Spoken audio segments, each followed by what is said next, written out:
Before the final note even landed, before the judges could find their breath, the entire theater seemed to forget how to exhale. If you've ever felt your heart stop for just a second because something beautiful caught you completely off guard, then stay with this story until the very end, and if it moves you, don't forget to like this video, subscribe to the channel, and become part of a family that celebrates dreams that refuse to die. They called him just another tribute singer when his name first appeared on the screen. A Filipino man in his early 30s, slim build, neatly combed black hair, standing alone under blinding stage lights that made even the bravest contestants feel small. The audience clapped politely, not expectantly. Some smiled, some whispered, some checked their phones. America had seen Elvis impersonators before, countless times. They came in sequins, in jumpsuits, with exaggerated moves and borrowed confidence. But this man walked out in a simple black jacket, white shirt, no rhinestones, no costume armor. Only nerves, and a quiet respect in his eyes. Backstage, moments earlier, he had pressed his palm to his chest and whispered a promise to himself. Not for fame. Not for money. But for the boy he once was, singing into a broken mirror in a cramped Manila apartment, pretending the echo was applause. His father had worked long hours at a port, his mother sold food from a small cart, and music had been the one thing that made the walls feel wider. Elvis wasn't just a singer to him. Elvis was escape. Elvis was courage. Elvis was proof that a voice could lift a life out of nowhere and carry it somewhere unbelievable. When the music began, something unexpected happened. There was no attempt to mimic, no forced swagger. He closed his eyes for a moment, as if stepping into a memory, and when he opened them, the first note came out warm, controlled, and honest. Not loud. Not flashy. Honest. The room shifted. A few heads lifted. Phones went down. Judges leaned forward without realizing it. His voice carried the weight of long nights and longer hopes. It wasn't perfect in the polished, manufactured sense, but it was alive. Each phrase felt like a conversation, not a performance. He wasn't trying to be Elvis. He was honoring him, carrying the spirit through his own story, his own scars, his own journey across oceans and doubt. As the song unfolded, the audience began to feel something deeper than nostalgia. They felt hunger. They felt perseverance. They felt the quiet ache of someone who had been told no more times than he could count. A judge's eyebrow lifted. Another's smile faded into something serious, almost emotional. This was no longer an audition. It was a confession set to music. Halfway through, his voice cracked, not from weakness, but from truth.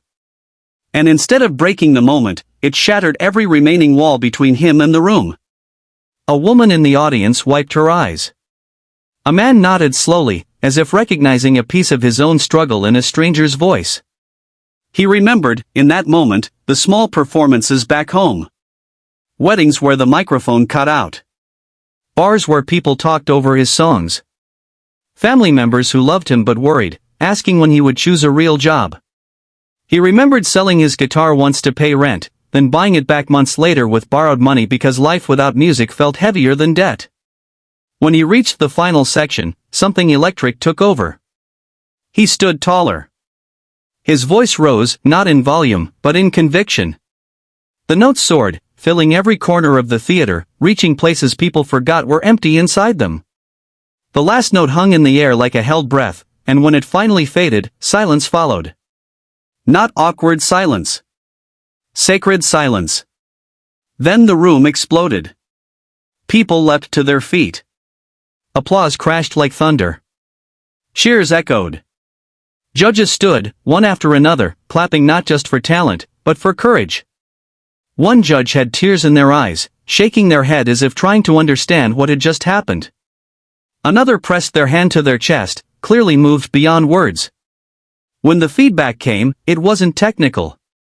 It was personal. They spoke about heart. About authenticity. About how he reminded them why they fell in love with music in the first place. One judge admitted they expected a gimmick and instead witnessed a moment they would remember for years. The singer listened quietly, nodding, eyes shining. He didn't shout. He didn't celebrate wildly. He simply smiled, a smile full of gratitude, relief, and the knowledge that something inside him had finally been seen. Back home, thousands of miles away, a small living room filled with neighbors and relatives watching a flickering screen. His mother clasped her hands, whispering prayers she had carried for decades. His father stood silently, eyes wet, pride heavy in his chest. They didn't hear the applause in the theater, but they felt it in their bones.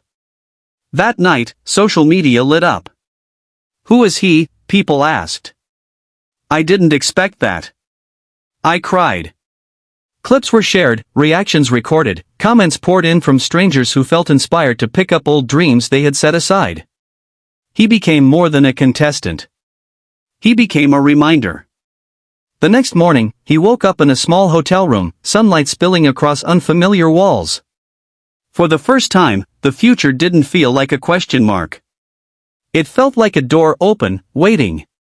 Not because he sang like Elvis, but because he sang like himself, with Elvis as a bridge between generations, cultures, and hearts. And that is why this performance mattered. Not because America gasped, though it did. Not because judges stood, though they did.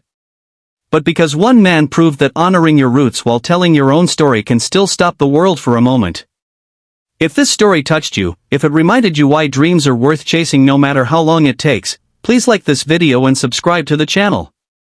Every subscription helps bring more stories like this to life, stories of courage, heart, and voices that refuse to be silenced. Because sometimes, all it takes is one honest song to remind the world to believe again.